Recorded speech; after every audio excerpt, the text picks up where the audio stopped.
Welcome back, folks. Welcome back to the Normal One TV with your boy Tony, and welcome back to the Premier League. And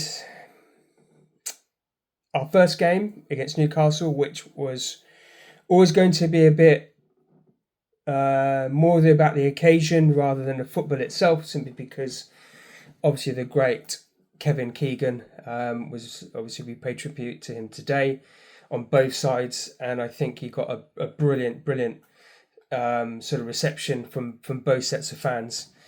So it was always going to be in my mind a little bit sort of a scrappy affair, a bit of a sort of a tense one, and of course Isak going back, you knew it was going to happen, and I thought to myself, actually, is that probably a good idea to start Isak in these types of occasions? Because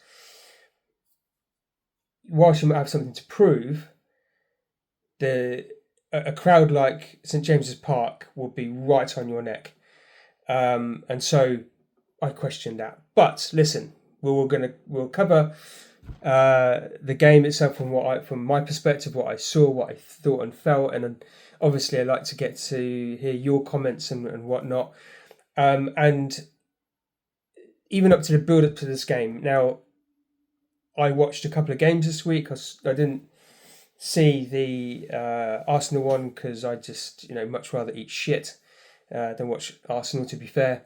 But I did sort of see bits and pieces of the United game.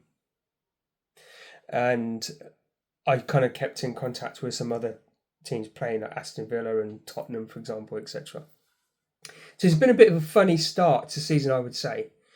And as it stands right now, Brighton are top of the league with their 4-0 win. Who would have thunk it?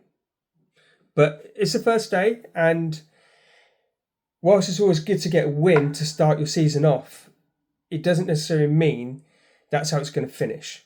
Because as we know, we started off really well last season, 5 games in a row, and guess what happened? I'll tell you what happened. That ball-headed fuck happened. Another conversation for another time. Well, maybe I've covered it too much. You know my thoughts and feelings, don't you, about that? Anyways, let's talk about the game. So, I was quite annoyed, actually, watching it, in the sense of what I've seen in pre-season. And I know it's pre-season, it's different competition, competition, different opponents, and it's all about fitness and getting the levels up and whatnot. And what I was expecting today to see, 1-2 touch football, high intensity, good positional play, and off the ball football intelligence. What I got today was none of that. I couldn't identify with what I understood what was being installed to these players in pre-season, especially in the last game in Como. I thought they played brilliantly in terms of, I got an idea of what we were trying to do, and it's very much the sort of Liverpool way. But today wasn't that, and we conceded a goal after less than 5 minutes through losing the ball in a dangerous position and getting completely fucked in the arse at the back because there was no cover there. I don't know if that was down to intelligence or whether we got told to do that, but we were so high at the pitch. Kirkes couldn't catch flu. He was beating all ends up, and I've got my question marks about him. I really think he struggles. I think he's a bit of a try-hard, especially in defence. He worries me a bit, which means we probably need to get a left back better than Kirkes, I think. Certainly drove me to this, that's for damn sure.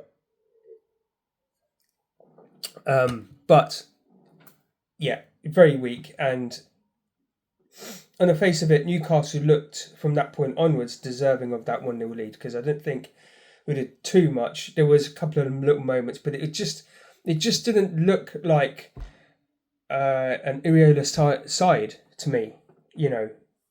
Very quick, intense. It didn't click for some reason. It did not click today. We get the equaliser. They got one back shortly after that, and then thankfully we got a penalty at the end. Now the penalty at the end purely came from Muniz actually attacking the defence and causing them some situations there, which I didn't think we did that much. To me, it just felt soft as a performance goes. We had all the possession, we had probably more stats in our favour, but it didn't, to me, on the face of it. The difference in Newcastle was today was that they knew that the minute they countered, positionally they knew where they were going to go with it, and that's what beat us, and that's what we should be doing.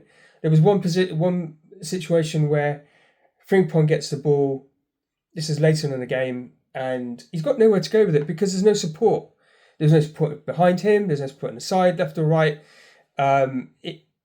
He ran into trouble because nobody was supporting him. That's off the ball football intelligence that we're, for some reason today, we lacked.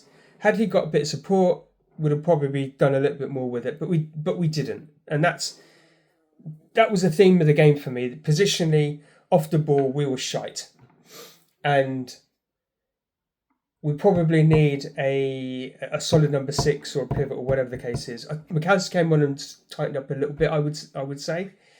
But certainly we need some discipline behind there, and the discipline wasn't there for me today. I mean, I don't know. What do you guys think? Do you think that's probably about right? Isak didn't get the service that he needed. Wirtz looked very mediocre because of, again, he wasn't engaged. I think these guys were half asleep. Been chatting on the phone to my cousin about this. He thinks that Isak and Wirtz are shit. I don't believe that's the case. I believe it's a case of what we do on a day. And it was not one standout play for me today. Not one. You could probably argue that Muniz did very well to get himself in a position, but there was not a lot. You could probably argue Gakpo was probably our best attacker today.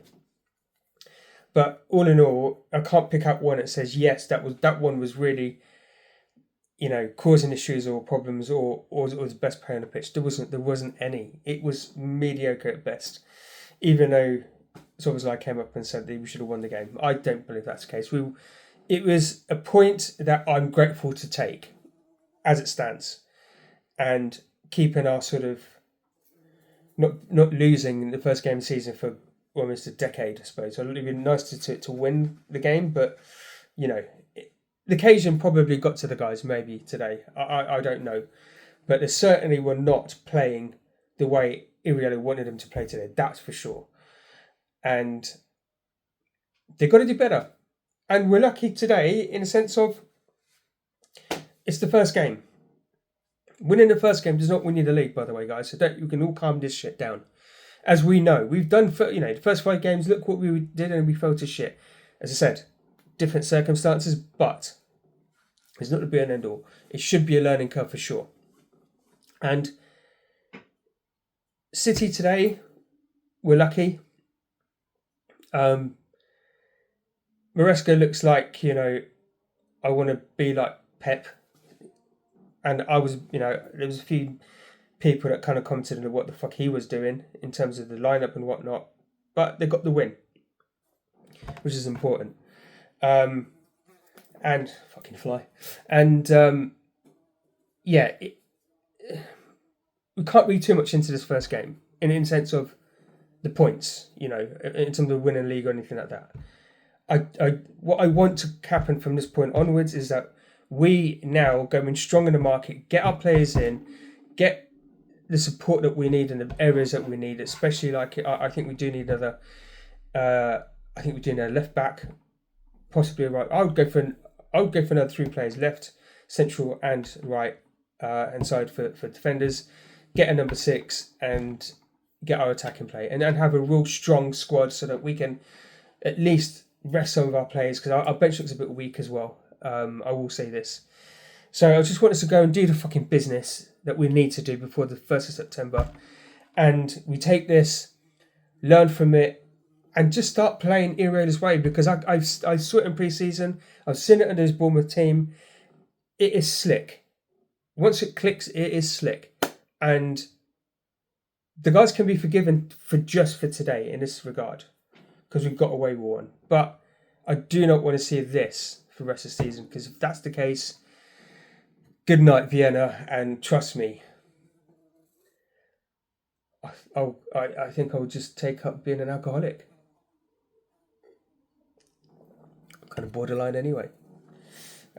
Anyway, yeah. So yeah, I expect better. I expect better. It's a really funny one for me because I'm glad that we're away from the slot ball because in fact, here's a positive. Some positives for you. We didn't go backwards too much, which you saw fuck ton last season. We didn't pass the ball sideways and backwards for no reason and pass it to death and did nothing with it. We didn't do that today. There were chances created. That was for sure. Our XG looked loads better in one game under Areola this season than it did fucking last season. Chances were being created. I could see that. I don't mind if we have a shot and miss. Is when we don't have a shot or we don't do anything and we sit in it for 40 minutes on a straight and nothing, fuck all's happened. That was not the case today. We did try and shoot on sight. I'm good with that. And I'm happy if we miss 10 chances and score 1. I'm good with that. It's when you have 0 chances and score none. That's my fucking brain. It makes me fucking angry. And that was under Slot last season. That definitely happened. And look, the great players of this world who that we've seen miss more chances than have scored goals. But they create the chances in numbers. Kenny Dalglish said it famously. He said, I've scored a lot less in terms of how many I've missed. And he missed a fuck ton. Because why? He just kept fucking going. So I'm good with that. I'm good with Cody Gakpo slamming it wide, hitting over the bar. Isak doing exactly the same thing. But if they're not in a position to do so, then those goals can't be scored. They were in position to do so. Should be better finishing, for sure. This is not a Darwin Núñez Mark II, by the way, guys. Don't get that in your heads. Whereas, Núñez would probably shoot at an open goal and hit the fucking post, which we've seen before, and he ended up being an assist. This is not it. We are clinical enough to score goals. We just need to keep creating the chances. And I was happy that we were trying to do something like that, but not enough in this game. So that's got to improve. But it's in the step in the right direction. It was better watching it today, but we just didn't have the ingredients that I saw at pre-season. And I want that to really start to come into the fold. We've got a big game again next week, I think, against Nottingham Forest. And so it'd be great for us to really see it. Or see shades of it at the very least. I didn't see too much today. But we got away with one, right? I'm taking this point today. I'm hugging it, caressing it, and taking it home to bed tonight. Because on the face of it, it was looking all ends up Newcastle winning that game, right? So we got away with one. And it's just the first game, so we can relax a little bit. We can chill, we can have a glass of wine, beer, whatever it is, watch a bit of shit TV and have a bit of cake, whatever your thing is. We can relax now for this evening and just call it a day.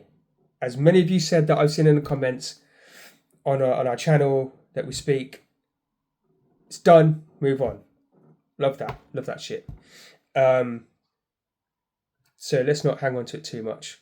But we do need fucking signings in, and unfortunately we've got that prick Hughes that's sitting on his hands.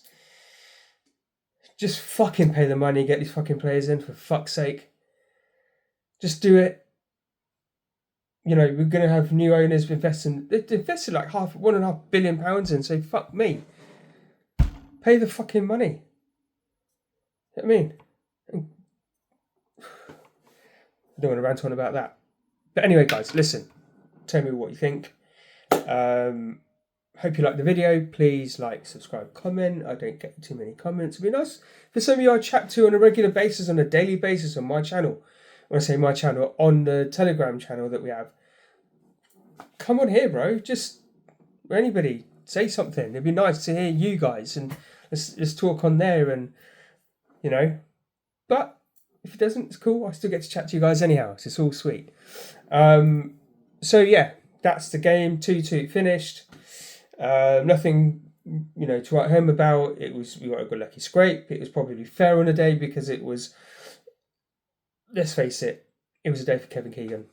and it was for us fans to pay tribute to him and say thank you to him, and for us to be lucky enough for this guy to grace both our football clubs with the famous number 7 on the back of the shirt, which I've got. You won't be able to see that. Anyways, 7's always my favourite number, so it was quite, big for me, and it was just about Kevin Keegan for me today. And we can, at least we've got points in the bag. We're off and running. The season's here now, and it's going to be a long one. Look, I don't care where the fuck we finish, as long as I'm seeing progress in our football. That's what I want. I just want us to play the Liverpool way, not like the Manchester United way against Hull. That was funny. They were giving it the fucking bigger with gold carrot, weren't they? You know what happens when you talk too much shit? You land in it. Well, I think I just made that up. But that was great to see. Manchester United getting their arse kicked from Hull City. And the best part of all of that, just a very quick one, and it's all just about Liverpool, but let me just say this. I saw Harry Maguire in the box for either the second goal, I think it was. And you know how all these players in defence, they grab the opposition player? Not this motherfucker. He grappled Mbomo. And he hugged him up when the goal went in. He was actually grappling his own player in the box, and then stood and watched the goal go in after maybe 2 bites of the cherry from a Hull City striker.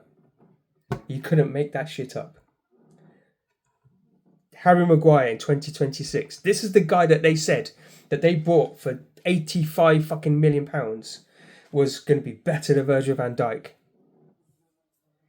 You know what? Let that keep going.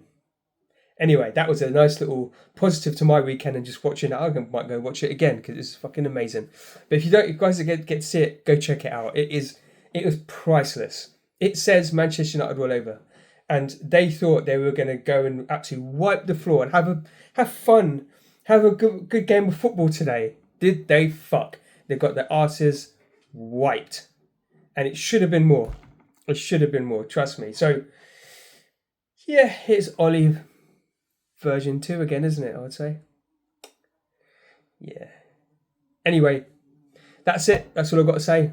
And I will definitely catch you guys in the next one. Thank you for tuning in.